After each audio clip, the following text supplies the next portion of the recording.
Hello there, beautiful beings, and welcome to my sacred space. My name is Raven, and thank you so much for being here. Today, we're gonna have a look at the amazing Grunge Tarot by Francesca Matteoni and illustrations by Andrea Moresco.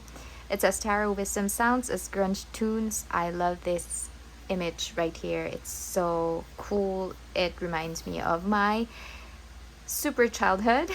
The word grunge itself means dirty or scruffy. It refers to a genre of unfiltered rock music which adapts perfectly to the esoteric symbolism of tarot cards. Ooh, okay. So, this is a rock pool deck, and as you know, I talk about packaging and the book and all of that. So if you're keen to just see the images of this deck, please check out my description box. It should have a timestamp there, so you could just jump through that part. Otherwise, we're diving in. I'm not really that much of a fan of the packaging just because it doesn't have any protection here, or at least a stopper, or maybe like what Liminal 11 does. They do have like another flap here that is magnetized so that it prevents the deck from falling down, because it does slide out on its own. But yeah, there you go. The guidebook is pretty thick. You know, it's ooh, okay. Ooh, okay. Smells nice. Hang on, let me just I like it. Okay, so the guidebook, as you can see, it is matte. I love the feel and texture of the actual book. And it is not the biggest, but they do have a lot of good pages here.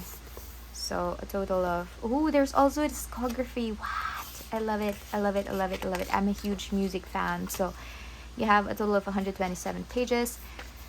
Alright, so you have here the real history of tarot cards. Okay, cool. History, check. Grunge deck. Okay, so this is based on the RWS system, which is the Rider-Waite-Smith system, inspired in the 1990s. Oh, but inspired by the 1990s, a decade of intense artistry or artistic experimentation. Okay, cool. Alright, so that's kind of like her introduction about her theme. And then, ooh, they also have symbols. Oh, okay, wait. Alright, so symbols of the major arcana would mean like the actual explanation of the major arcana cards. Here you would have the title of the card, a colored image here. You have the upright meaning and then the reversed meaning. So it's kind of like your TDLR, too long, didn't read. So if you're just keen to get the keywords, it's already there, very easily seen. And then you have a full page of description and information about the full card. Alright, so I actually skimmed through this part just because I saw Kurt Cobain's name, and then I realized that it's not your typical full explanation in any other tarot guidebook. Which, you know, they normally just explain the full card, what it means, and, you know, how they presented it in this specific deck. I saw Kurt Cobain's name, so I started reading. It says, anything is possible for the fool. He brings chaos into our lives, inviting us to prepare to take a leap into the unknown or into the future. Kurt Cobain sings that he feels worse at what he does best and smells like teen spirit. Teen spirit being a perfume used by college girls, but also a strong allusion to adolescence, followed by feeling stupid and contagious. These words contain the spirit of both grunge and youth, metaphorically and literally, and it's as if they come out of the fool's mind like a red balloon, ready to explore the sky or burst. Ooh, quite profound, right? It's a good way for, I think the artist, or I mean, I think the writer is pretty cool. Good writing skills. Then another reference to Kurt Cobain and, you know, Nirvana. Oh, this is by Hole. James Addiction. Oh my God, Chris Cornell. Jeez, you know. I don't know, but if you are like a rock fan, you know, you would know most of the people portrayed in this deck. I think it's really cool. Man, I'm not gonna any better. I'm not gonna go through each one just because I will go through it later and enjoy my time reading each of the cards. But yeah, that is how it looks like. So each of the major arcana would have like 2 pages each. And then for the minor arcana cards, you would just have 1 page, a smaller version of the card and full explanation.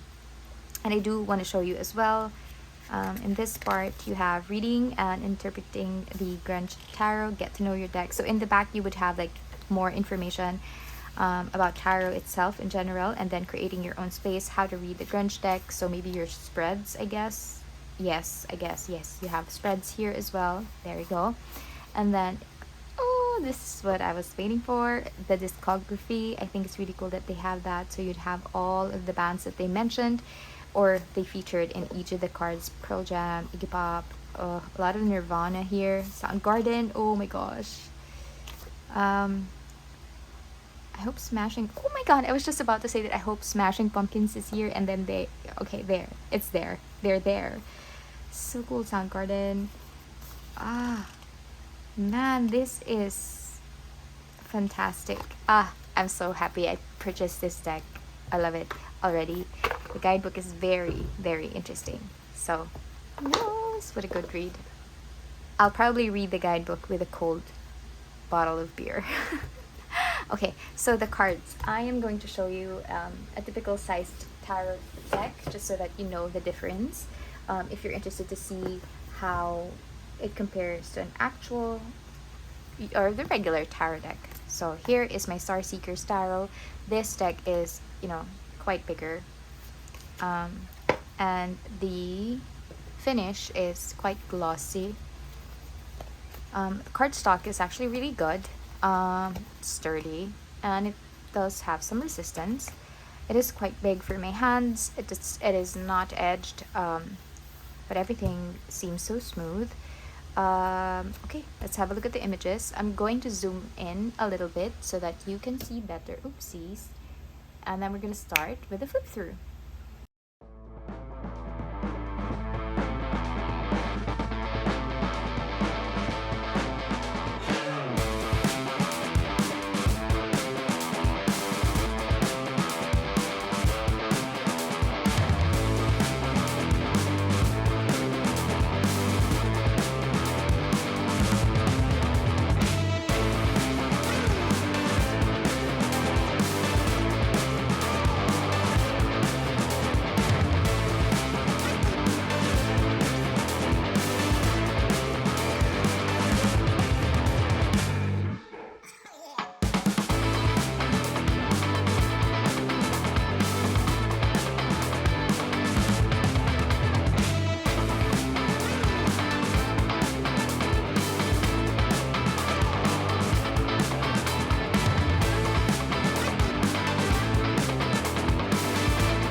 Oh boy, oh boy, oh boy. Okay, that was a real treat for me.